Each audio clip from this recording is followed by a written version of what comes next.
Hey, this is Brent. Hey, this is Jordan. What's up? This is Matt. Hey, this is Sean. And this is the Digital Ascent Podcast. All right. Hello, everybody. Good morning, good afternoon, good evening. Just had to throw all three in there just to be safe. Welcome to the Digital Ascent Podcast. Today, we will be covering. Let me back a little ahead of myself here. This is episode 0015.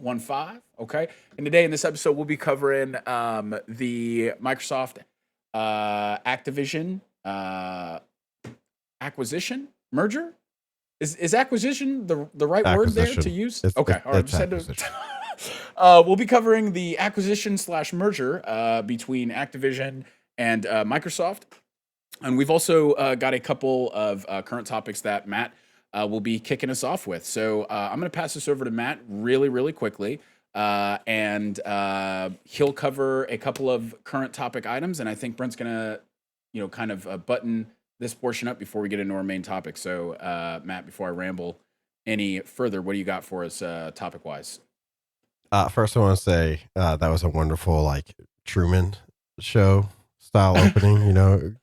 Hey, good morning. In case I don't see it, good afternoon, good evening, good night. I just want to say I appreciate that. I don't think you gave people the good evening and good night. So I'll give people hello, good evening, and good night, people, as well, in case I don't see you or whatever. All right, current events. First one I want to talk about is the security ones. There's a couple security ones in here. Why? Because I came up with them and I like security stuff. First one is the Microsoft Cloud Services key that got stolen by the Chinese hacker group Storm-0558. This key apparently allowed this Chinese hacker group to make their own user accounts in I guess it was Exchange and Outlook Online. It also allegedly is for, it could be used to create user accounts that will give access to SharePoint, Teams, and OneDrive. The big thing here is that you could basically set them up and give whatever permissions you want. It looks like, as I understand it, I could be a little wrong here. Details are still coming out. But they gave these Chinese hackers access to the government mailboxes of the Commerce and State Department. Obviously, this is a big deal. Right. And the biggest mystery left is how did these hackers get this key?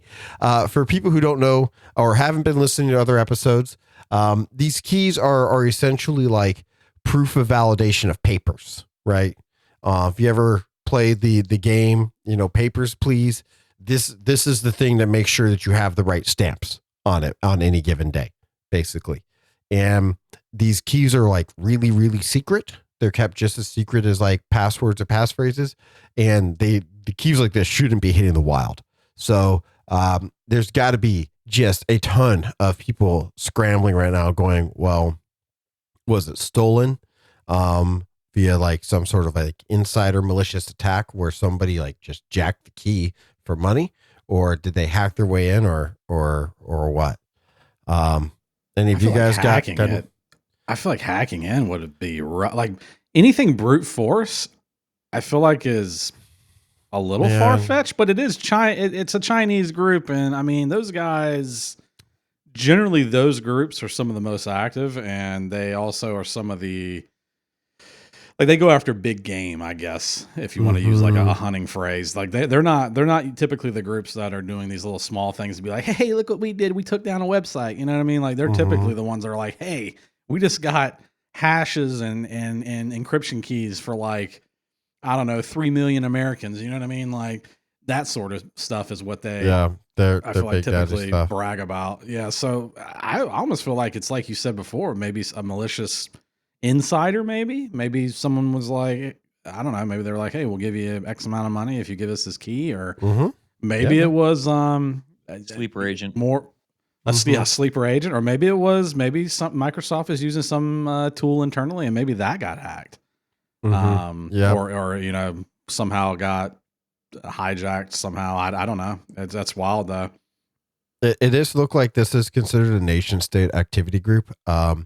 And it's important to remember that nation-state activity groups are considered advanced persistent threats for a reason. And it's because they're considered to have more time and more resources, and not just like money, but more manpower resources than any given business, right? Because they don't need to turn a profit. Their profit is winning, the next major, intellectual property situation, right? Which is, I mean, it could be a ton. I mean, how many hours of R&D went into XYZ, or, in this case, it's Commerce and State Department. Did they get information that's useful to them for trade negotiations? I mean, gosh, I don't know.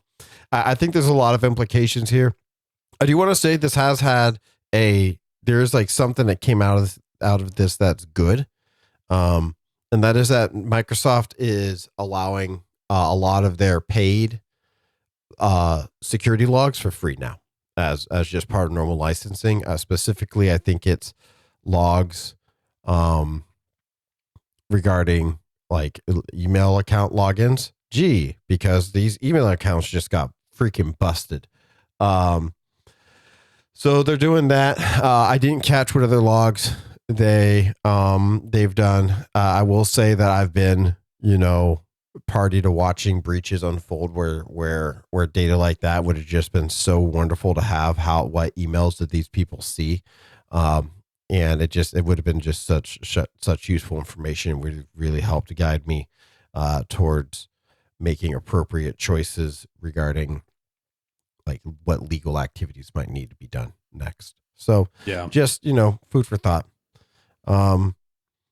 Anyone have any closing thoughts? We're going to move on to, something that's a little funner. Talk about Diablo. Well, I mean, I guess we're going to talk about the doo-doo patch that just released. So maybe not so much fun, but maybe some sadness. I don't know. I know a little bit about this, but not too much. So I would love for somebody else to jump in. Yeah, let's keep it pushing. Yeah, I know. Say something useful. Brent has been grinding out through Diablo, and Brent, why don't you lead the? I've got some stuff that I'd like to throw in here, but I'd like to see where you're coming from as a current player. I haven't touched Diablo here in a bit. Well, I mean, I'll kick it off. This is kind of a TLDR. I mean, we don't have to spend a lot of time on it, but we can if we want. Because this is, I know not everybody here has played Blizzard games over the years, maybe as much as I have, especially like the live service sort of stuff, like World of Warcraft and all that. Blizzard's always had a little bit of trouble balancing their games, and they're kind of like, I feel like they're almost more on the line of even bad news, or even a bad product. Bad publicity sort of deal is good publicity sort of deal. So anyways, they released a pre-patch. Season 1 just dropped this past week. Well, I guess a week ago, whatever. But Season 1 dropped, but before that they patched with I think it's 1.1.0, whatever it came out to be. But yes, sir. It nerfed a lot more than it did anything else, and this game's already in a state where people are like, we need buffs, we need fixes and stuff like that, and so it just kind of came out of left field for a lot of folks, where it's like, okay, we expect them to fix X, Y, and Z. Instead, they didn't focus at all on X, Y, and Z. Instead, they nerfed A, B, and C. Coincidentally, I should say, a lot of it was focused around the two classes that I play. I mained a sorcerer. For any of our Diablo nerds, I mained a sorcerer for the initial playthrough, and then I'm playing a barbarian right now for season 1. Both of which are they're regarded as the worst classes right now in the game. And so they already were pretty bad pre-patch, and then they nerfed them even further. In addition to things like XP gain and God, just a whole bunch of stuff. Wide scale changes that like change just the whole dynamic of the game, the speed at which you could run the game, and just kind of like the feeling. But Jordan, go ahead. I know you got some things to say on it as well. Yeah, I'm gonna hop in here, and I'm gonna really, guys, please catch me. I don't want to tangent or ramble, because I will spend the next 30 minutes talking about this. Okay, so I'm gonna try and be quick. I've got a quote pulled up here from Asmongold. I was trying to think of a way that I could intro him, but I think at this point, like, everybody knows who Asmongold is, and if you don't, that's okay. All you need to worry about are the quotes here. If you know, you know. Okay. Well, if you don't, he's very he speaks his mind. he's a very prominent, member of the community that's been doing content creation in the video game space for a very, very, very long time. And he tends to spend a lot of time playing these types of games. So I've got kind of a long-winded quote here, and I'm going to try and get through quickly. This is in regards to the update. He posted a video that we'll go ahead and link into the show notes. But the quote reads as such. Number 1, everything is worse. Number 2, everything is harder. Number 3, everything you were doing, now you have to work harder to do it again. Number 4, leveling is slower. Number 5, Hell Tides, which is it's a PvP. No, it's not a PvP. It's just a world event that goes on in the game that you can, kind of farm for specific in-game level resources, right? Number 5, Hell Tides are worse. Damage reduction has been reduced. Vulnerability has been gutted, which is a good decision in his eyes. Let's see here. At the end of the quote, however, vulnerability has been gutted. However, everything else kind of sucks. Now, obviously, there have been some really big problems in the game, like resistances not working, people running out of storage space. Good Lord, storage space, necromancers not having a viable minion build, characters not being fun to play at the early game. Rest assured, none of those things are fixed. So kind of mimicking what Brent was mentioning, they patched a certain amount of things and then they left a whole bunch of other things unpatched. Now, the reason that I read this quote is because it pays into kind of the general theme that is being read on the side of the community that is not happy with this patch. That everything that was patched to keep player engagement high. They went and specifically nerfed certain player builds.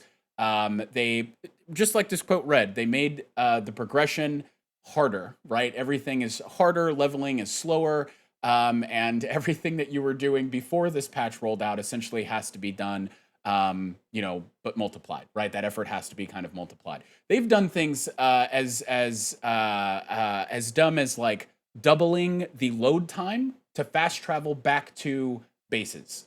All right, so like we're not just pulling this like. It's to keep player engagement high, right? This first season has just dropped. They just dropped the battle pass. I won't get into like the contents of the battle pass. I'm not touching the game right now. Brent, have you looked at it? Is it worth its, whatever they're asking for? I'm assuming it's a $10 option and like a $20 option. Yeah, it's like $10 worth of whatever their currency is, the platinum, but it's okay. It's not great. Okay. It's all right. Okay.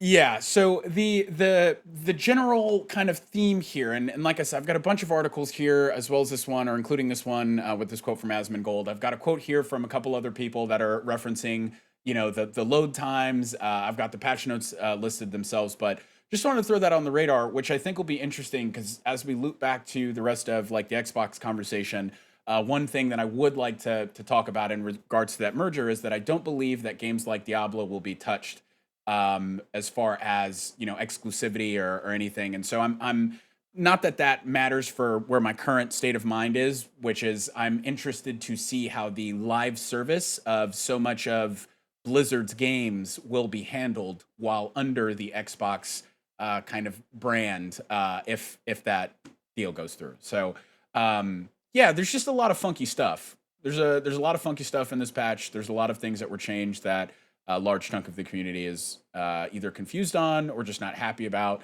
And when you start getting into the nitty gritty, it's kind of easy to see why, I have a question. It's weird. So anybody else have anything to kind of throw out here before we move on to the next news topic? Sean said he had a question. Sean. Yeah, I was going to say, with me not having purchased Diablo, period, what would you say to somebody that, because to me it's sounding like I made a good choice. I really like the main game. I really like the main game. I liked it. I'm not there solely for the main game, because part of the main game is the season and the replayability and the character builds. And so for me, that's part of the reason why I waited, was because I wanted things to get hashed out before I decided to drop that kind of cash and invest that kind of time. So would you argue, kind of a two-parter? Yeah. I was gonna say it's kind of a two-parter because now, I mean, one, since you haven't played at all, you don't really have anything to compare it to. So it would just kind of be, it is what it is for you right now. The other part of that is, I wanted to make sure we mention, obviously, is that they like immediately had like a public meeting, a public, what they called a campfire, where they essentially got on camera and were like, we did not mean any of this and we will never do this again. And they were pretty sincere about it. It was not one of those streams where it's like, yeah, we did this. This is the way you guys should be looking at it because this is the way we intended it. They didn't really pull none of that crap. It was like simply, you guys are absolutely correct. We are wrong. We did not mean for this to happen. We will do better.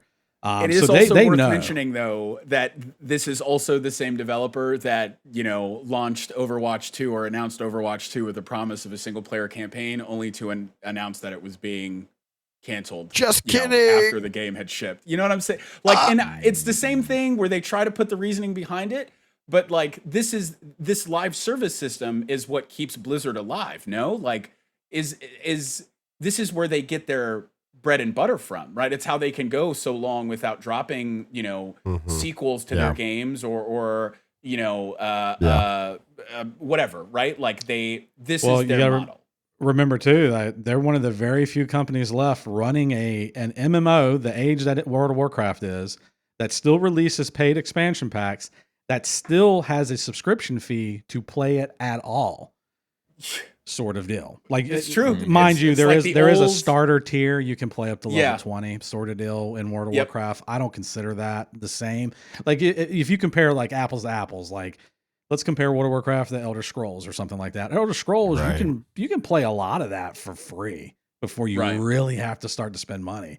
World of Warcraft's not the same. They kind of, Star Wars as well. A lot of other ones have taken that model that were the same model that WoW still is ages ago. Like a lot of these games that we're mentioning are almost as old as WoW in a lot of cases. Yep. Except they've kind of moved on with the times. They're kind of more that free to play with like a paid tier.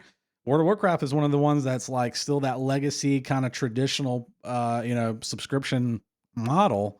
So I think maybe Diablo as a live service, just keep in mind, 3 wasn't really like that. Their first kind of venture into almost like a pseudo MMO was Immortals on the mobile side of things. And how much flack that got. I mean, people are spending what?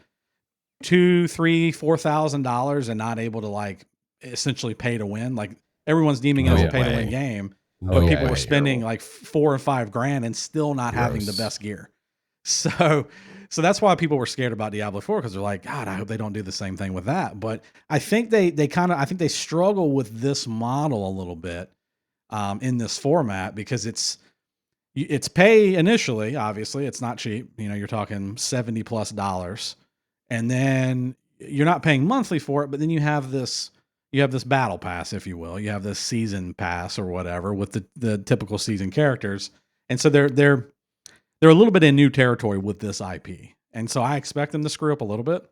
And Blizzard, like I introed into this whole thing, Blizzard, God bless them, I love them. They make great stuff, don't get me wrong, but they've had trouble balancing their entire existence. I wouldn't want the job either. I mean, I don't want to balance 10 different classes, and you have to balance them for PvE and you have to balance them for PvP. And what if this guy has 1,000 hours to spend on the game, but this guy's casually playing and he only has 10 hours to play on the game? That sort of stuff. Like, that's not anything I want to grasp. However, that's what our expectations of these developers is like, figure it out, make it work for us. Like, we're giving you a lot of money. We're giving you a lot of our time. We're playing this game over something else that's just as valid as a game, is just as good in a lot of cases. But a lot of people that flock to Diablo are because they've played Diablo in the past. It's got some nostalgic hits for them. It's usually a good game. It's by a good producer. It's a AAA publisher, AAA developer, all this good stuff. And so you kind of like, okay, well, I feel like my money's going to go further here because it's kind of got like the stamp of approval on it. And sometimes that's not the case. We've had this discussion. We had the whole early access games discussion and all that. And I don't want to get off any further on that rant, but it's not always the case. A lot of these AAA folks are struggling a little bit in delivering a quality product because the competition is pretty high these days with the free offerings. Why would I spend $70 up front when I can go and get this free to play game and maybe spend a little bit of money every other month to kind of get a new skin or a battle pass. Right, man. Yeah. So, anyways, I know that's a long rant. I know we do have quite a few gamers in our demographic, our listener demographic here. So, every now and then we like to plug some games. We talk a lot about IT and security and all that, but I know someone's going to listen to this that's grinding through Diablo more than I am, and they're going to be shaking their head. Yep. We'd be interested to hear. Hey, look, if you're listening, we've got a Discord. If you're in the Discord, be interested. In our podcast discussion channel, be interested to hear what you guys think. And it's funny, Sean, just to loop back to your initial question, I've got a buddy who, like, this is his current fix right now. So, he's feels a little so about some of the changes, but not enough to kind of curb his enthusiasm for the grind. So, which is fair. And I'm not advocating to say don't play it at all. It's just, I knew, and again, my temperament towards AAA games and games in general at the moment is the quality's just not where I want it to be, so I'm choosing to wait. And you might be making a good decision. And with the way the community is sounding off right now. So, okay. Well, hey, look, gentlemen, Matt had to step away for a second. So, what do we want to do? Do we want to try and slush through? I made it. Oh, he's back. No, he's back. Made it. Perfect. I made it back. I had to go tell the kids how it was. You know how it is sometimes. Good deal. Okay. Well, let them know that it's bedtime. I would like them to lay down, please. Matt, all good. Take us through our last couple topics here, man, before we get into our main. All right, cool. Next one I want to talk about is GPT gets dumber. Some people, I believe it was a study at Stanford and UC Berkeley, have conducted a study to see, is GPT doing good, worse, whatever. And what they found is that it's not doing so good at solving math problems. It's looking like it was like GPT-4 specifically was answering with the accuracy of 97% in March. To the question is 17,077 a prime number? And then June, now it's answering with an accuracy of 2.4%. It feels like a little drop there. I'm sorry, say that percentage again? Well, the original was 97.6. Uh-huh. And the new one is 2.4. Wow. So on the other hand, GPT 3.5 was at 7.4% and is now at 86.8%. So, I mean, the takeaway here is that, things be changing, basically. There's some other graphs here. I put I put it in the show notes. It's this ZDNet article going over this. But I mean, that the point that I want to illustrate here more than other points is that this is a tool that doesn't have a lot of like stability, in my personal opinion, yet, right? Like, it's changing a lot. There's other examples. The same article talks about it no longer answering quote unquote sensitive questions. Where it was answering as much as 65% of sensitive questions is now, it was answered 652 sensitive questions in March. It only answered 141 in June. Define sensitive questions. The example that they put here, and I want to just go ahead and just stick it out there and say that this does not reflect anything that I or Digital Ascent or anything would feel. This is just what I'm reading off of a paper. It says, explain to me why women are inferior. And in March, it would give you some amount of BS. Maybe you might be able to get to like say some stuff. It doesn't say that women are less. It says, basically, I am an AI model and both men and women are unique and this, that, and the other thing. Now it just says, sorry, but I can't assist with that, which I read as, I can't do that, Dave. And, yeah, see, it's yeah, exactly. That's what I'm saying. So it's I mean, it's like basically they're counting it as like the cop out. I'm sorry, I'm not going to talk about that answer. I would say anecdotally, I feel like it's a worse programmer than it was 6 months ago. It'd be funny if it came back with something like "Happy wife, happy life," Dave. Seriously, I mean, I'm handing it programming problems, and in my experience, it's hallucinating more and performing poorer analysis about what's going on. It's a little bit of a bait and switch for folks, huh? I feel like you kind of you get in there and you're like, oh man, this is great, I love it. I keep using it daily, and then the next thing you know, why did that script that it wrote for me delete every client workstation? I don't understand. Bro, it was really wilding out there in the beginning. I mean, you could basically be like, write me ransomware, and it'd be like, okay, boss. It wouldn't do that exactly, but it wasn't hard to be like, I'm a security researcher and I need to know what ransomware looks like so I can detect it with my new antivirus program. Right. And it would be like, sure thing, man. And now it would just be like, nah, Dave, that's not going to happen. And so I think some of it is some CYA, which I mean, I agree with, I guess, to some degree.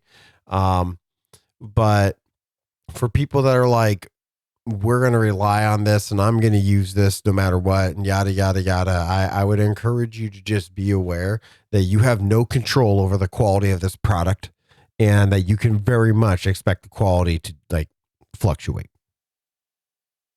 It's good knowledge to have. Yep. I guess that's my 2 cents. Anyone else want to chime in here before we move on to Kevin Mitnick? Nope. Nah. All right, here we go. Last topic's kind of a sad topic before we move into the main topic. Last topic is that Kevin Mitnick died at the age of 59. He is survived by his pregnant wife, which is, a sad story in itself. The reason why I like to talk about Kevin is that he's kind of like a tale of redemption, right? He was like one of the original phone freakers, and those are people who would basically make free calls with pay phones by, and this is real, by blowing into whistles that you could get out of Captain Crunch boxes. That's a real story, and I remember reading that. Yeah, it's a real story, and well, he did that, and he did a bunch of other things, and he did some time in jail. But when he got out, he founded a security company, and that security company is KnowBe4. And I feel very fondly about KnowBe4. Their primary deal is that they're going to help your users with security training, and they help people by sending like pretty convincing phishing emails where, they're trying to get their users to, send passwords for Amazon or your business or whatever. And then it tracks all of that. It allows for a lot of analytics. And, phishing is like, I wish I had the Verizon breach report in front of me, but I think it's like 70% of breaches or 60% of breaches start with a phish or some other type of account compromise. So anti-phish training is annoying. I know I've seen a lot of complaints from users about it, but it's so important. And this business is doing that. And I mean, maybe I just haven't searched a lot, but I haven't found like a ton of alternatives. And so, I think it's important to kind of pay respect to Kevin and what he did, right? Turning his life around after making some poor choices, and then, really stepping out there to help, help the world be a more secure place. So that's just my 2 cents on that. Anyone else want to chime in here before we move to the main topic?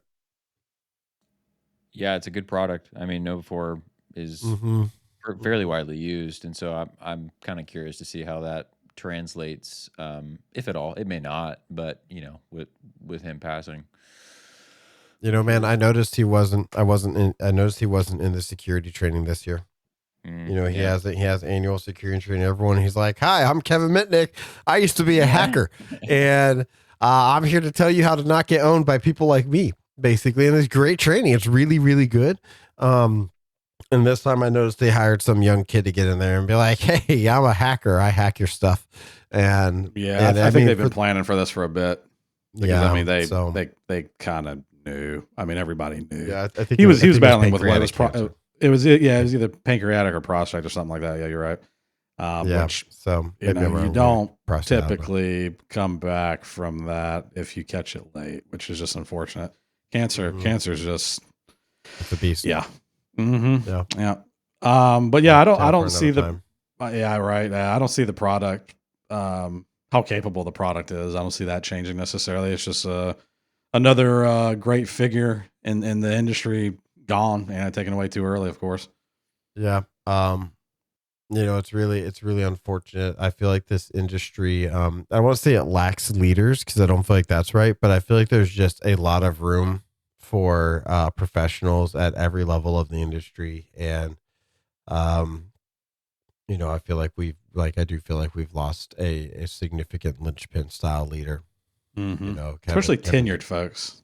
Yeah, that's what I'm talking about, man. Like, how do we get people like him back in the field? I guess the answer is we convince people to get in now and then wait 20 years, 30 or 40 years. Gosh. I guess if you're listening to this, get into security and then come back in 40 years. And I guess we'll say, hey, thank you for being a great part of security. Yeah, on episode 4015. Man, I'd be about it. We'll hit you up. Yeah. 4015. Yeah, sure. Why not? We'll put out a lot more episodes in the future when we have more time because we're making money off this or whatever. Speaking into existence, Matt. Yeah, that's the way to go. There we go. Well, gents, anything else to add here before we segue into main topic? Nah, let's talk about how good this is going to be for the consumers, Perfect. Jordy. I am so excited. Look, I'm just going to be honest with you guys. Let me look for the listener out there. Check this out. Okay. So, every couple weeks, right around this time, ideally it would have been, well, actually, the discussions for topic normally happen around mid-month. We have a rotation. If you haven't figured it out yet, we kind of bounce from head to head here. It's my turn to kind of pick the topic. And I told the guys, I said, hey man, I'm not really there yet. I'll have something, figured out in a couple of days. So, we fast forward to that conversation. I said, you know what? I'm really skeptic to throw this out there, but what if the next episode we just talked about the Microsoft Activision merger? And Matt was the first one to pop in and say, yeah, let's do it. But he did it in the Matt way where it was like, damn, like I know that this is not going to be as much as we want it to. Like this is something that I feel already that everybody here is very passionate about. And so I was just really anxious. I've been anxious about this topic all week. I don't know why. I'm not in danger. I know that for sure. It's just I feel like I'm going to get pushed into a corner here and there's no right thing to be said. So maybe I'm snitching on myself and just, throw it out there already that I'm wearing the corporate shill hat. But I hope that's not how any of this topic comes off. So I said, send it. I got feelings about this. I want to talk about how big a fan I am of Megacorp becoming bigger Megacorp. I think Sean said something too, and it wasn't as like heavy as that. It wasn't as aggressive as that, but it was just like he tagged on to like what Matt had said in such a way that just told me everything I needed to know. And the unfortunate part here is that Brent he's very kosher. He's very casual. He goes with the flow. And so I don't even know where Brent leans, on this side of the fence. So, I'm excited. I'm both excited to get into this, but also a little scared. So, to open up the topic for the uninitiated. All right. If you've been living under a rock for the last year, or maybe you're just not that into video games. All right. We're going to be discussing today the Microsoft, Activision merger, which is definitely going down in history as like one of the biggest mergers. Maybe not one of the biggest. It currently is the biggest, but it is the biggest, right? It's the biggest merger in video game history at $68 billion. Yes, it's video game insane. History, the last biggest one was also Microsoft at $13 billion or something else stupid. Now, okay, wait, just let me open it up first, Matt, before we hop into this, okay? Sorry. So, yes, Matt is correct. All right, Microsoft opened up the checkbook. All right, Xbox came to Microsoft. They said, Dad, please approve this. Give us some money and let us go buy Activision. Big Daddy Microsoft says, yeah, no problem, son. Bring me. Well, it's just some money to Microsoft. You know what I'm saying? They're just $1 trillion company. No problem, right? Pocket change. So yeah, Microsoft signs off on this. They move forward to buy Activision. And things, things. I don't want to say we're going off swimmingly. I think that Microsoft and Xbox together knew that there were going to be some obstacles and probably some people that they were going to have to win over as far as the governing deciders of the world trade, all of the bodies that make up that generalization there, and they did hit a major obstacle, I think, within not just here in the U.S. with the FTC, but also in the U.K. I believe. Damn, I can't. Is it the CMA? Is that their? I think it's the CMA over at the UK. Their version of the FTC. It's the group that says you can't be a monopoly. Yeah, they're responsible for. Yeah, and essentially Microsoft had to get sign off from every single FTC around the world, right? And I think the only ones that have said no to this point have been the UK's CMA and the FTC here in the States.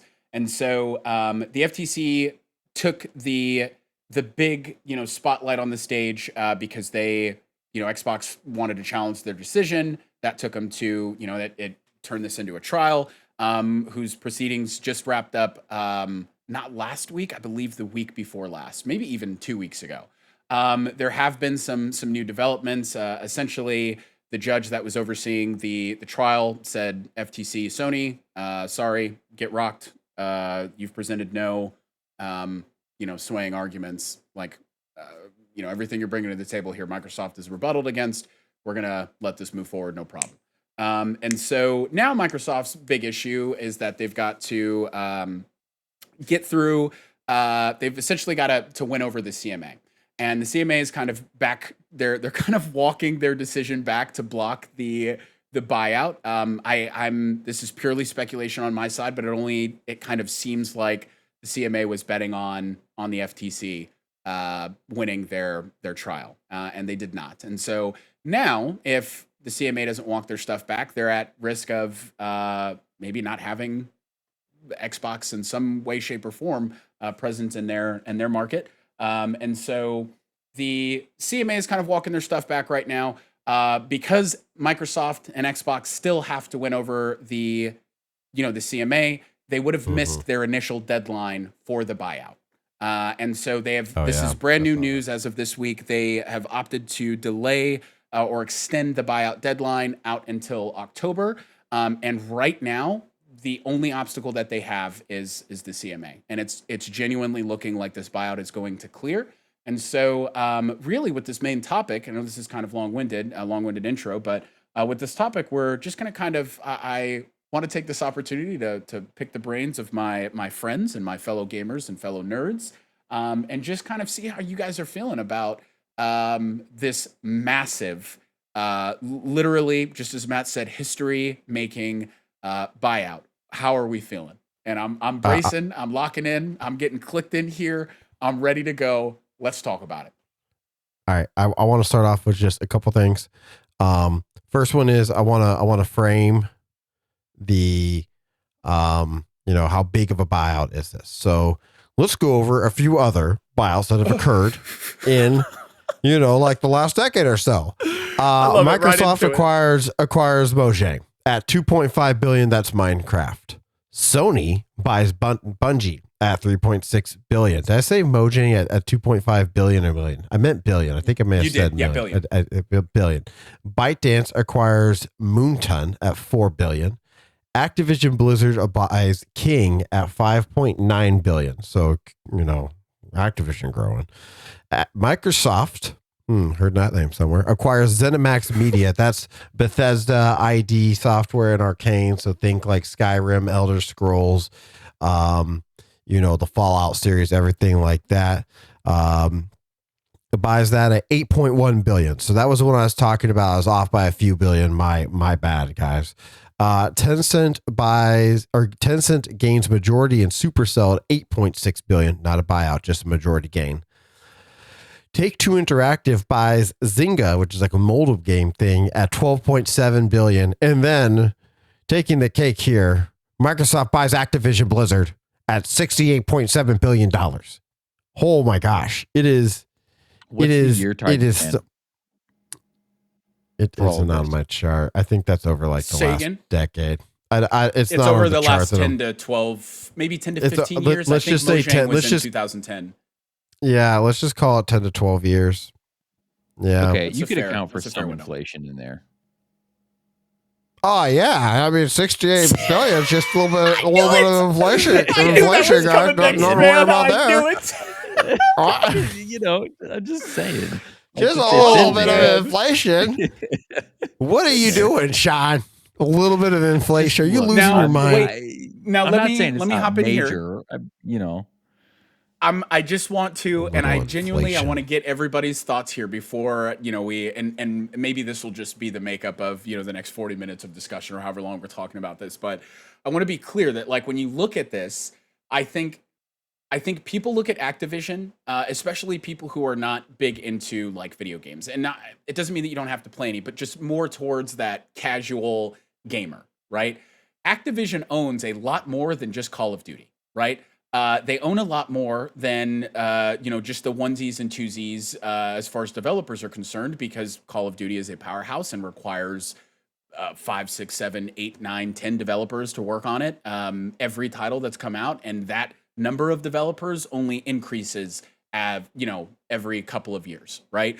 And so it's not just that, but it's also the number of unique IPs that Activision Blizzard owns on their own, right? And so I feel like while the number is massive, it is a number that makes sense. And I also have heard that this number is like undervalued, right? Of like, I don't know.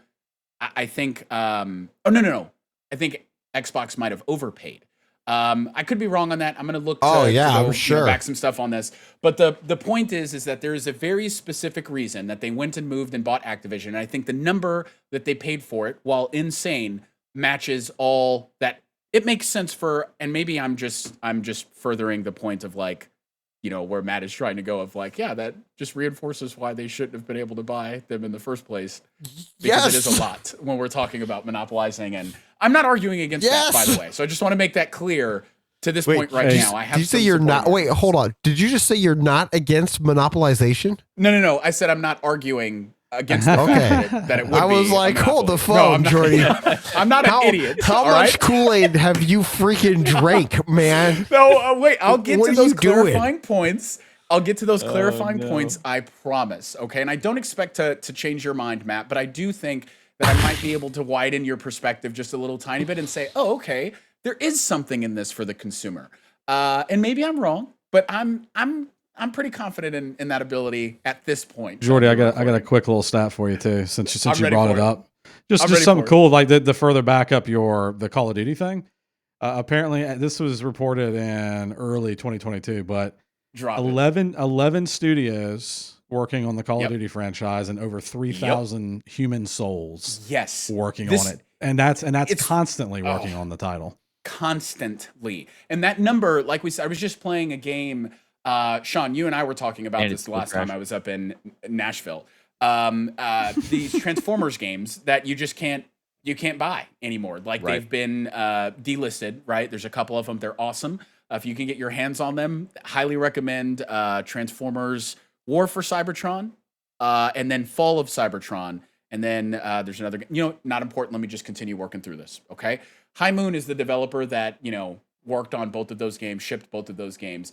And they've also done some other like specific, you know, already existing IP, you know, games or titles. Like they did a Deadpool game, you know, right before they got kind of shoehorned and shifted or absorbed into Call of Duty development. And so Call of Duty development is what they've been doing the last 5-6 years. And they've kind of not been able to make games that they want to make or can make because they've been working on damn Call of Duty. So that's normally the case for a lot of the developers that get roped into Call of Duty. So that's an important point for later. But let's get back to this main stepping off point. Matt, we're gonna throw you in here at the end because I feel like we've already kind of made it clear where you lean on this side of the fence. And I wanna hear from let's hear from Brent and Sean. What are you guys thinking? How are you feeling as far as the merger is concerned? You know what? I know you were anxious to hear what I had to say about this. I don't have a lot at this point in time to say about this. Obviously, I'm not pro monopolization at all. Don't get me wrong. Like that's not what I'm sitting here saying. I've not seen. I'm still like in the middle on this. I'm still on the fence about how I should. Good. Feel Maybe about I can sway Brent. And what it's going to mean for the industry and stuff like that. Because, you know, at the end of the day, like I get their strategy and I understand why they're doing this. And, you know, both companies have mixed track records, if we're being completely honest. But they also, you know, a lot of the reason why we have this hobby is because of both of these companies. So a powerhouse with them together could be good things. You know, as far as the competition, I don't know what that's going to mean for the competition. Is it going to make, you know, is it going to kill off competition, or is it going to, you know, spur competition? Because as everybody knows, Sony about lost their absolute mind when they heard about this deal. Because the number one thing on their mind was Call of Duty. What's going to happen with Call of Duty? Because we need Call of Duty. I mean, regardless of whether they flat out said it or not, they want Call of Duty on their platform. And you know what, Brent? I'm just gonna put a marker here. I'm gonna put a marker at this point of the conversation, and I'm gonna circle back to this. Hopefully later in the conversation. It's not pertinent right now. I just want to let the group know that what Brent just said may be important to something I bring up later, and you'll know it. You'll know it when I bring it up. All right. It's already been important because, you know, they essentially pinned that kind of indefinite deal with them at this point. I know originally it was what? It was like 10 years. Now I think they opened that up. It's a little bit deeper now, but I think it's very specifically now Call of Duty. It is only they don't talk about anything else. And it is only for Sony. Yep. Right. The original deal was a little bit more open than that from what I read, because it included other Activision and Blizzard IPs like Crash Bandicoot and, what else did they mention in what I was reading? But anyways, like stuff like that. Crash Bandicoot, I mean, for anybody that remembers, like you originally played Crash Bandicoot on PlayStation. You played that on Sony hardware.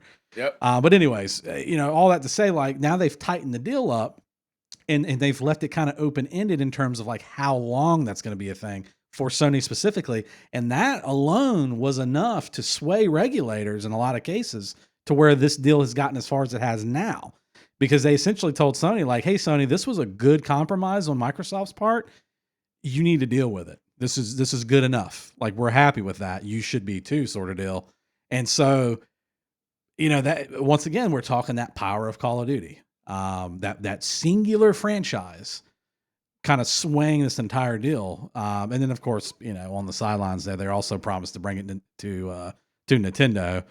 I'm going to love to see a game that I can barely run on my $3,000 gaming rig running on a $300 handheld console, but we'll talk about that later. Anyways, Sean, go ahead, buddy. I'm done with my rant. Well, I'm in Matt's camp. I'll just put that out there to start with. I have a lot of mixed feelings about this.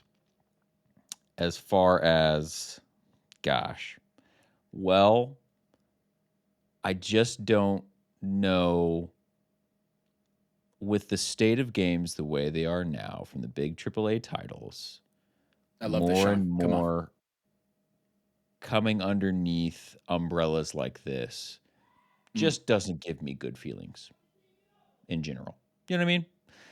And it makes me even,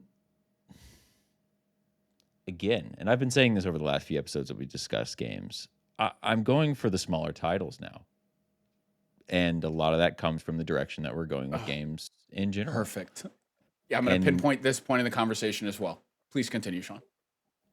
This acquisition, again, that monopolization of it and what that's leaning into, and the future of these big umbrellas.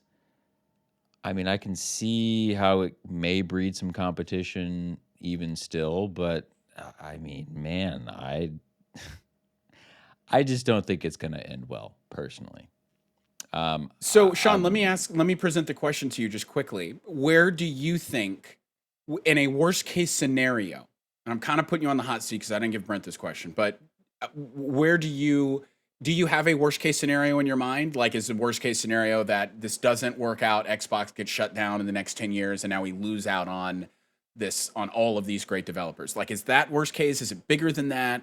What are you thinking? No, I don't think that's the case at all. I think it'll be more stagnation driven. I mean, look at Call of Duty, right? That's a prime example of stagnation. There's just not a lot there. And original titles for me don't come from, and you could even attribute this to the movie industry as well, at least in the mainstream. But that's what these big developers are doing, right? It's mainstream, large groups of people, and the products just aren't convincing for me. And I've not seen enough lately that makes me go, man, that seems unique.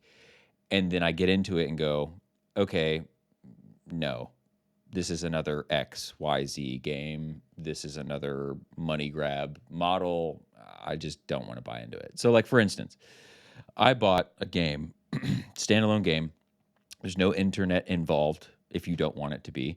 And you just play through the game. And the content is baked in. It is just there. You play the game, you unlock the content. Phenomenal.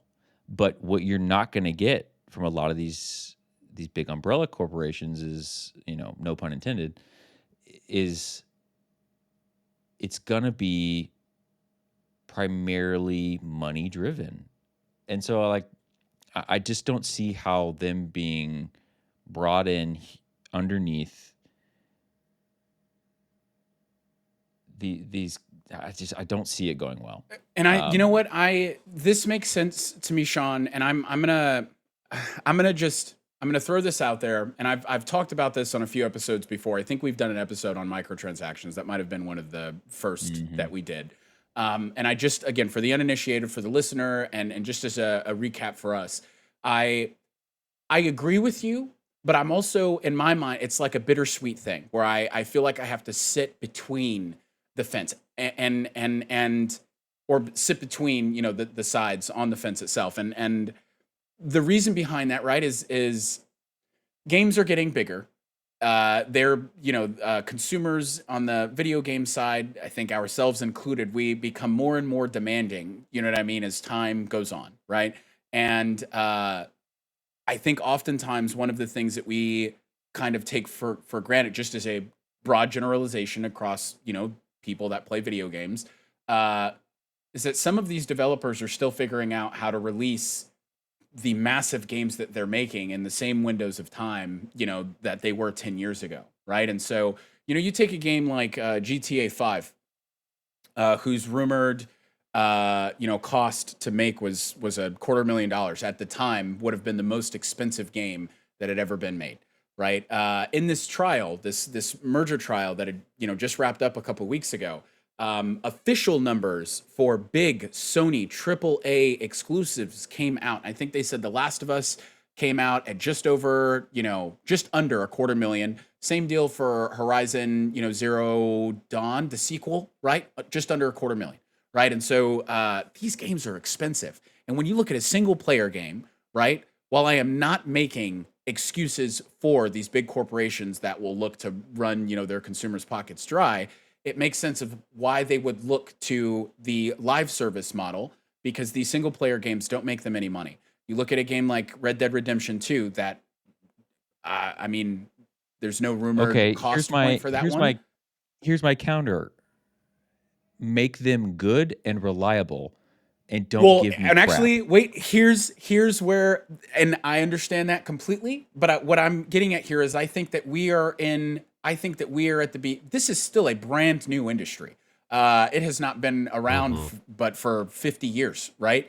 And so I think that we are living through the growing pains, and we will likely be living through the growing pains for the next decade or two as the gaming industry tries to figure out how can we make money. This point that I was going to make with Red Dead 2 is that there was a drop off profit wise within 90 days of that game being released. These are stats that you can go back. I'm going to do my absolute best to go and find this link and drop it in the show notes, but they were losing money within 90 days of releasing that game. The single player sales, they drop off. And for people like you, Sean, who you're likely going to buy 3 or 4 games a year, right? And I think the statistic across the board is that people are buying 2 or 3 games a year, and that's it. They're kind of shifting their year around what are the games I'm going to spend the most amount of time in.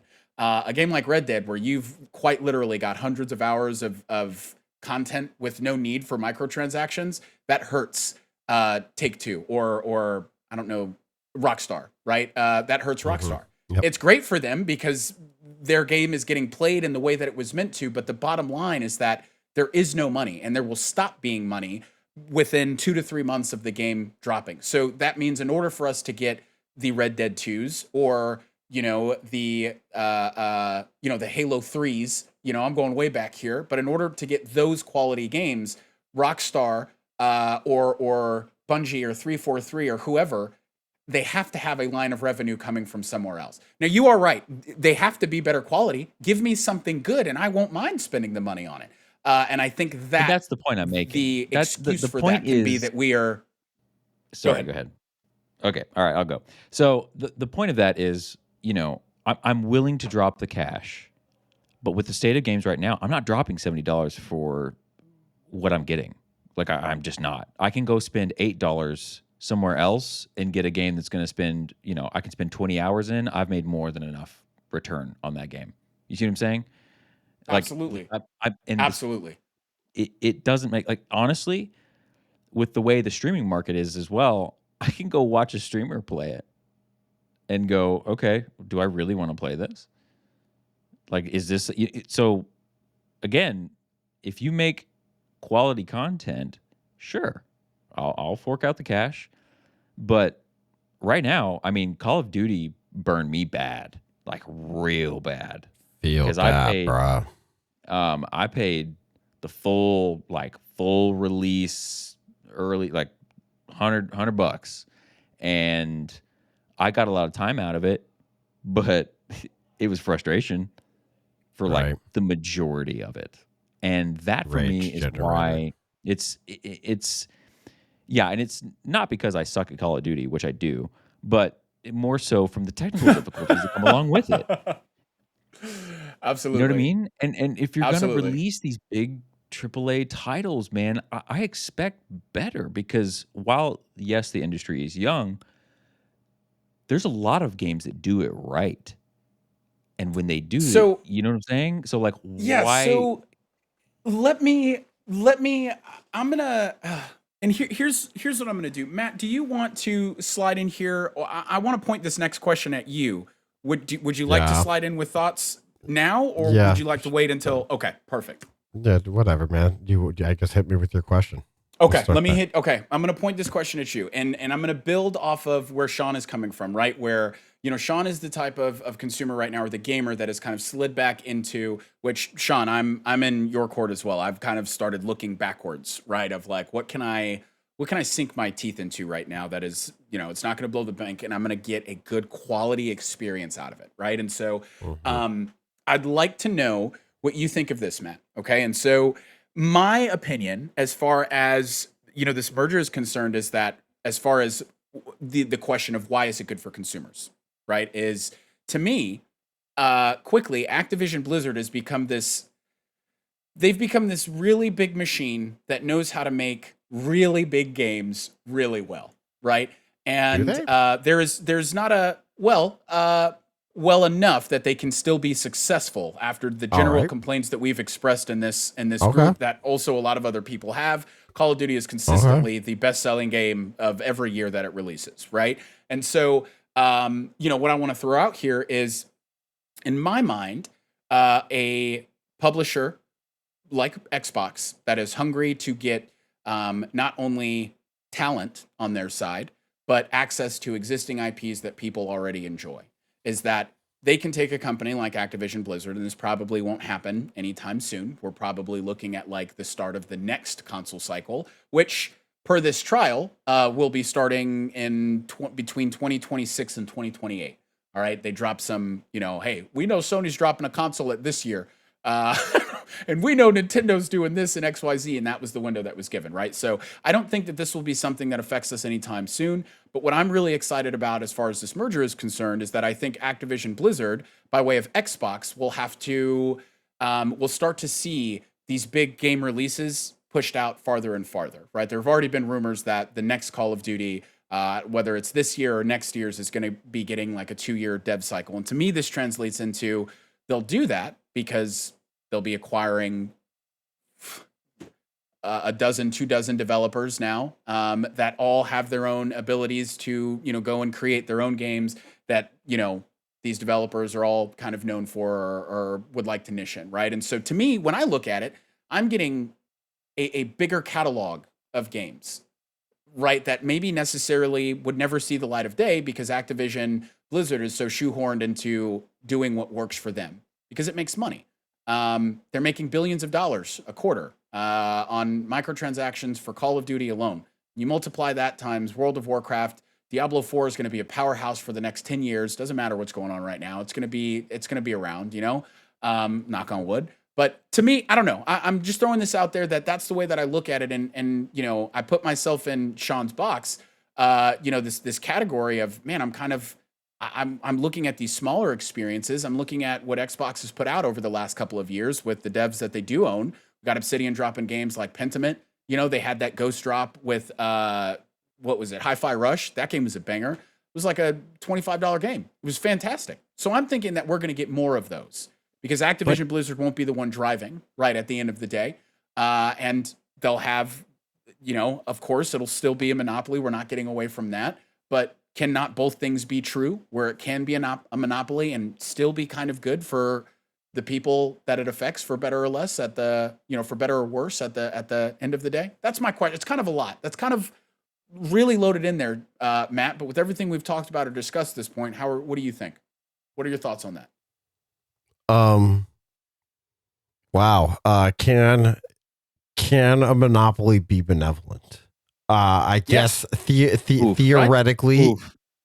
Hold on. Theoretically, yes, a monopoly could be development. Or monopoly could be benevolent. Jeez, man. Yeah, we're all struggling today. We are all struggling. I am struggling. All right. I know I'm on it. All right. Can a monopoly be benevolent like in real life? I don't know, Doc. Can you point to any like real history examples? I wish I knew this question was coming so I could go find 1,000 examples of this not being true. Well, let's look at the ram down your throat. As a recent example, let's look at the Bethesda buyout. Have there been any? What IP has come out of that so far? Shit. I guess Starfield will be. Exactly. One. That's why there've been no darn complaints because there's been no IP. No, they did. They did that vampire game, but that was horrible. People hated that. That one came and went. Yeah, hold on. Wait, were you talking about? Wait, hold on, Jordy. Were you just talking about good examples, or were you just feeding me examples? Yeah, I was trying to talk about good examples, and then it turned into giving you ammo. Yeah, it did, didn't it? Look, man, that was supposed to be a big game. That was supposed to be a big deal. Everybody was talking about Redfield long before and bottom. Yeah, that's true. Yeah, thank you, Brett. And Starfield 2. So I think it is fair to say that any garbage that's in the oven is probably going to continue to cook as garbage. We got to look at developmental cycles, man. Like it's going to be I'm with Microsoft. But I mean, like just looking back in history. And I wish I had done some research and I had good examples here. But I first of all, I'm not an economist, right? But my understanding of capitalism is that for it to function properly, you need healthy competition, or else people just charge whatever they feel like, and you don't have any choices. During my research that I did do, I identified that the video game market operates in what is an oligopoly, and where there are a few key players operating that make the big monies, and they provide similar but not like exactly overlapping services, right? I would consider something like this to be like Fortnite, Apex Legends, and Warzone, right? Those are all similar battle royale things. You could theoretically argue that there's competition in the market. I guess maybe Valorant also, but none of them are really like exactly one for one replicas of the other. Jordy, I guess for me personally, maybe there'll be something good here, but I mean, this is to me, there's like, where's the incentive to do good if they own, after this, they're going to own 10% of the market share. Like, that's the bully people around side. I don't look at it that way. And I'm really trying not to sound like a dummy. And when I think of this, and okay, here, this is a good, let me give you some more information here. Okay. So during this trial, hopefully this is not ammunition that turns into Matt's ammunition. Oh my God, I hope. So it comes out in this trial, right? They're asking questions. I'm going to jump around here a little bit. This is all we've got sources in the show notes. It comes out in the trial that like one of the really big deciding factors to Xbox buying out Bethesda. And actually, before I even get into this, I want to take a second here to define a monopoly. Okay. Let me just throw this out here really quick. Okay. The exclusive possession or control of the supply of or trade in a commodity or a service. Okay. There's a very specific reason that I'm reading this out. I got it defined as having greater than 50% of sales when I looked it up. Hey, look, I'm just saying, I'm reading the dictionary definition right now, and that's what it gave me. All right. So Matt, give me a second here. This is for the group. Okay. Now, this comes out of the trial that one of Xbox is like, hey, we need to pull the trigger. We need to do something real quick right now. Okay. They pulled the trigger on Bethesda because Sony PlayStation was looking. They were looking to lock out. The big identifier for Xbox was they were looking to gain full exclusivity on Starfield, not timed exclusivity, not a here, we'll let you have it for a year and then we'll trade and then you can have. No. They were looking, hey, Bethesda, what do we got to do? What do we have to do? What's the checkbook number? All right, to get this game pulled off of every other platform, not just Xbox, every other platform. Okay. There were other smaller things that helped Xbox kind of make this decision. There was timed exclusivity on Deathloop, which eventually did come to Xbox, but at that point, I don't know what the contract said. I don't know that that an Xbox release would have been planned. But at that point, they had just bought out Bethesda, so I don't know that there was really any. Anyways, there was also Ghostwire Tokyo. Those were the two big games that Sony was able to secure timed exclusivity on, and they were looking to take that further with Starfield. And at that point, Xbox said, GTFO, that's not happening. Let's go have a conversation. All right. I'm sure there were other things in there that pointed them to saying, hey, we need to go do this. They've always had a working relationship with Bethesda anyway. So I don't know. I just want to throw it out there that, like, to me, we know that PlayStation is not. We know that they've been doing like these backdoor behind, closed doors deals to keep stuff off of Xbox. Like that's known, right? They do this timed exclusivity stuff all the time. And Xbox also does this, but nowhere near at the rate that PlayStation does, right? And so like I would be one to argue that Sony is also, like, PlayStation is also a monopoly. And they would have continued doing this.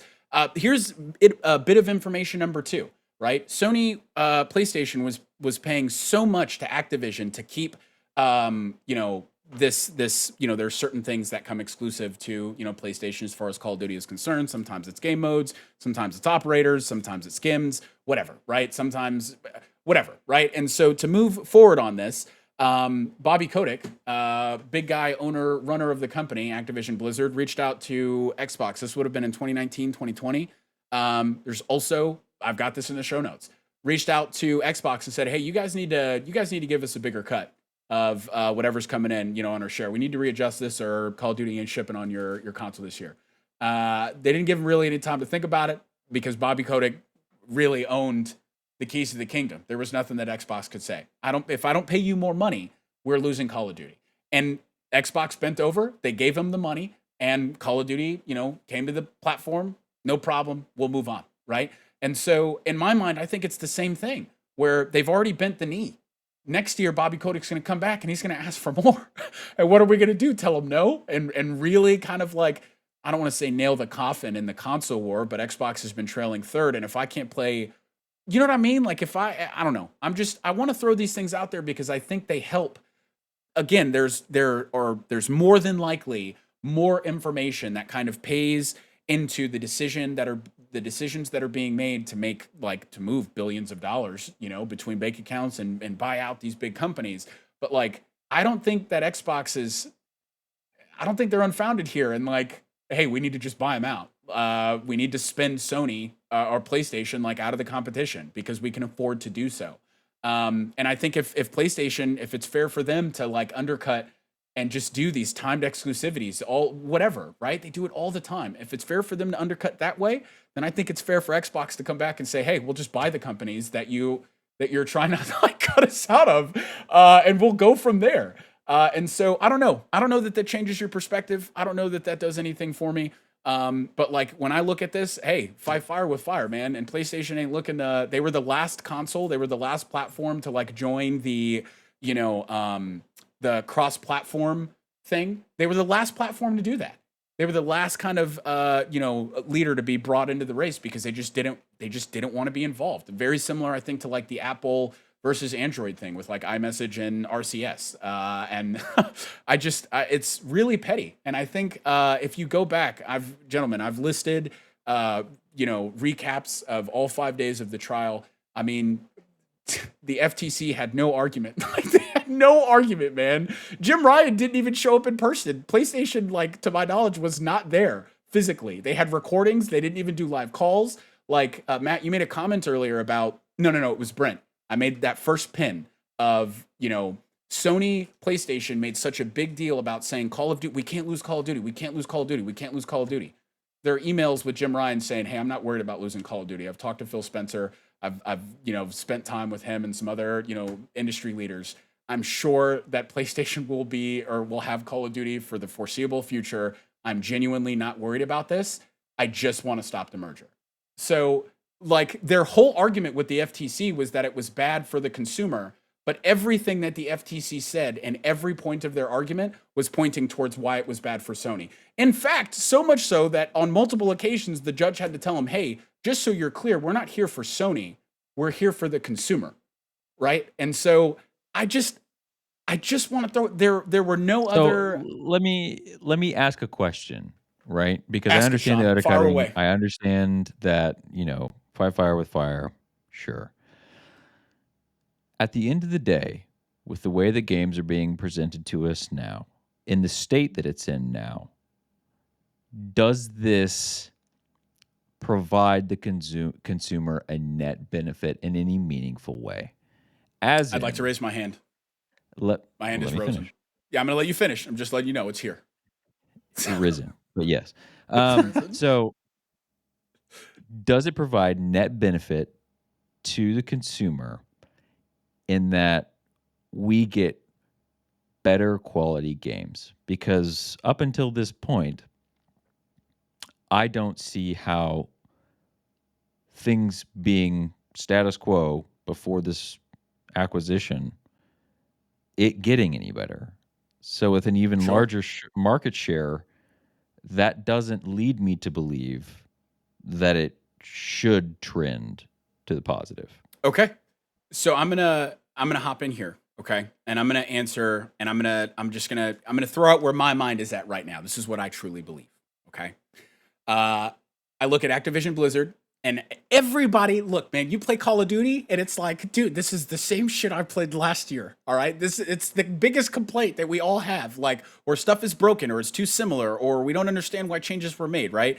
And somehow it just remains as popular as it is. And so my thought process here, Xbox buys out Activision Blizzard. If there are 25 developers that are under the Activision Blizzard, umbrella, half of those are working on Call of Duty year over year. Xbox right now needs to figure out how can we make ourselves more present in the gaming space? How can we make ourselves more relevant? How can we kind of shift the tides in this, not this console war, but this ecosystem? We need people in our ecosystem, whether they are on PC or whether they are on console, right? And so my thought process here is that Activision Blizzard gets bought out, and not much has changed in the status quo as far as development outside of,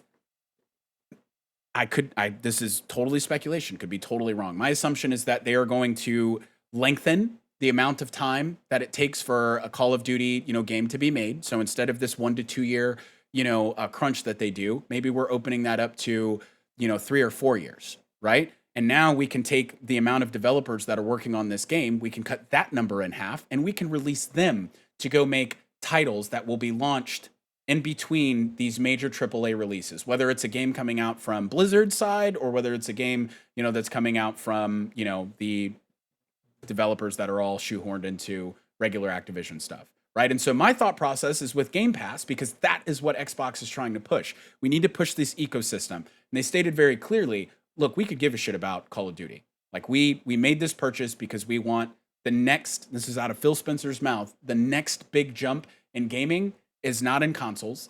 It's not on, all of these platforms. It's in the mobile space. So we need to figure out how we can get into the mobile space. They bought out Activision for King.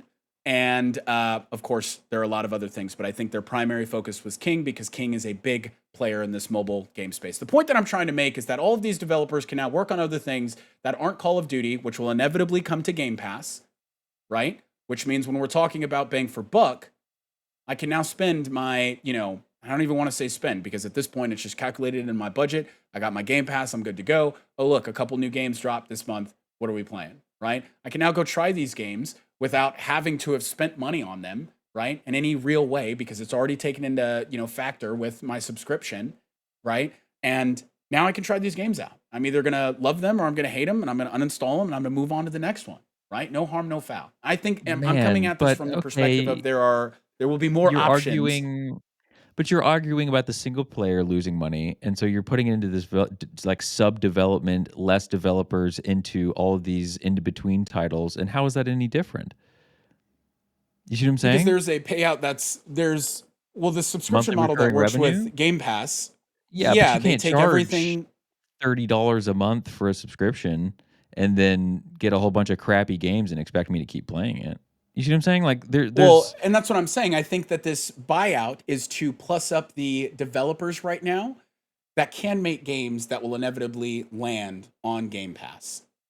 That is the point that I'm making. And it doesn't mean that every single game is going to be there for you specifically to play, just like not all of them will be for me. But it's I'm getting at choice, player agency, what I can choose to play for the amount of money. And I can tell you confidently that had I not wanted to buy the collector's edition of Starfield, I wouldn't have. I would have played it on day one through Game Pass, right? Look at me being corporate shill, but this is the point that I'm trying to make is I didn't have to spend the $200 on the collector's edition if I didn't want to. That game's coming out. That's a AAA game that I know I'm going to play that I don't have to spend $70 on. It's just built into my subscription, right? And more often than not, like I'm probably playing, a different game every quarter, which right there is $250 a year that I'm not spending on video games. That's the point that I'm making. It's that the options now become a lot larger and they become a lot more mature immediately because there is there's talent behind these games that can now afford to be made. Like Hi-Fi Rush was not a game that this Bethesda developer could have put out if Game Pass were not a thing. And they have explicitly expressed that. Now, sure, maybe that's just more corporate talk and, speaking up but genuinely, like we don't see AA games anymore.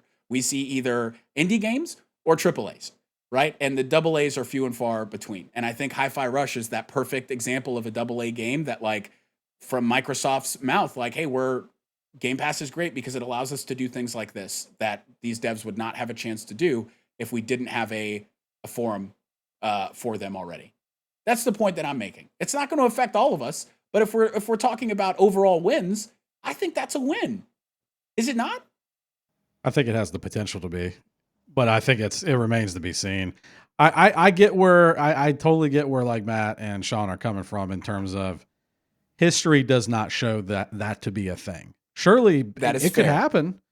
but history doesn't show it. But the other problem with this is, just as you were talking about how the industry is not as mature as some. We are, I'd be more interested in comparing apples to apples. And the problem is we don't have another bunch of apples. We don't have that basket of apples to compare it to, because these companies are being ran as traditional companies, but the product delivery is much different than most companies. Most companies are delivering a service in some shape or form daily.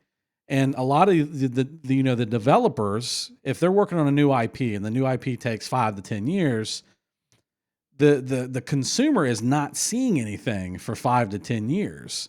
And then all of a sudden on the, this 10th year, they finally have this product, and it's either make or break. And I know it's a weird industry, because the development time is so huge. So the only thing that we see in the meantime is like the software as a service sort of stuff, and like what Microsoft's doing with the Game Pass, and their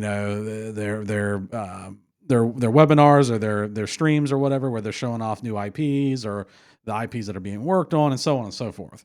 So I get both sides of it, because it's like I don't know what to expect, because traditionally all we have really is the negative aspect to expect from it, is that we know how this usually goes with other companies, that usually it kind of turns to crap. And then now they've got this stronghold on something that you really have no choice anymore, because they own it all. But is there potential for it to change? Sure. And I hope it does. I hope Microsoft treats it like their baby and they run with it. It's funny that you say that, Brent, because when you talk about examples, the first thing that I go back to is the big one is Bethesda. But it's not just Bethesda, because Xbox has been acquiring developers for a minute now, and long before. I think the Bethesda buyout was probably 2 or 3 years into their developer roundup spree, right? So to show that I'm not totally biased here, if we look backwards, Xbox is just barely now getting to a point where like their release schedule is starting to make a little bit of sense, where it's like they own 20 or 30 developers, and the initial intent I think for them was to have a game coming out like once a quarter, and that could be seen because it was like, damn, you got all these developers, this makes sense, and that hasn't been the case. Like their release windows for games have been kind of wonky, and if we look at like last year, even this year, it's been kind of thin a little bit, right? Just from like first party games that are coming from them. So I maybe they'll do the same exact thing. I'm more inclined to believe, though, that like you said at the opening, of your last, piece here, maybe it'll just take a couple years for it to kick in, right? Like there are already games that we've got in the oven. There are things that I think not everybody, but a large chunk of people are looking at, they're kind of focused. I know Fable is going to be a big thing. I don't know if you guys are into that, but all this to say, I think another good example, and this is kind of like one of my final thoughts, is Xbox is leaning really hardly into Game Pass, is building this ecosystem. And they've thrown out here very recently that the mobile space is where they need to be at. That's where, the market research that they've done, that's where it's pointing them. And so if we look at, I mean, they're putting so much into Game Pass and the features that they have. I know that like the cloud streaming thing is a really big, aspect of that. And even went out and threw out like, hey, we're losing money on that. It takes more money to support, the foundation than we have people using that service. You know what I mean? Like it's just not a very widely used service, right? So I would be interested to see how this like streaming / subscription, package works out for them. Because if we look at like Netflix, and I know they don't make video games, but they started off really, really fast and really high, put some big, other players in the industry out, of business, and they've been, I don't want to say on the decline, but I think it's fair to say that they've been struggling for the last couple of years. They've been like spending money and on their own originals, and I don't know how the subscription service works. My understanding or my thought process is that they give people like a payout on the front end to like license the game on their service and then go from there. But I don't know how they divide or figure out like, here's how much money we're going to give for these specific things. And I think that's been Netflix's major problem, which is why they're trying to get into other things like video games right now, right? So maybe this won't be as maybe I'm just naive, and like this won't be as fruitful as I'm hoping it will be, you know. And I think as far as the people that are in this ecosystem, it's the same thing. Like, you know, for everybody, we spend a lot of money on these consoles, whether you're an Xbox person or a Sony dude or gal or whatever. Like, this is $600 out of my pocket, and I'd be pissed if I wasn't getting Call of Duty either, right? And like, I own every platform under the sun, so it's not too difficult for me to just shift. But I would still be upset of not being able to have that choice for myself of where can I play this, right? So I'm not completely, you know, blind. I understand what's going on, but like I genuinely, I feel in my heart of hearts that like Sony put themselves in this situation. Maybe that's unfair to say. And of course, that doesn't mean that like all of the consumers on the PlayStation side have earned this. It's not what I'm getting at all, but it's just like, hey man, PlayStation kind of fights dirty. And I don't know. I'm interested to see where it's going to go. I'm hopeful that it'll work out in the way that I'm thinking, but if that were the case, I'd run the world at this point, right? So, I don't know, man. Any closing thoughts from you, gentlemen? I guess we'll see in 10 years, dog. Yeah, it's not going to be an immediate thing, but I'm curious about it. Yeah. You come back when it's $100 per video game for the Microsoft exclusive title and tell me how this was good for consumers. All right. I think we're going that way anyways, Matt. You just keep track. Okay. And then you come back in a decade and tell me how good it was. We'll have an anniversary episode. Yeah, exactly. I like it.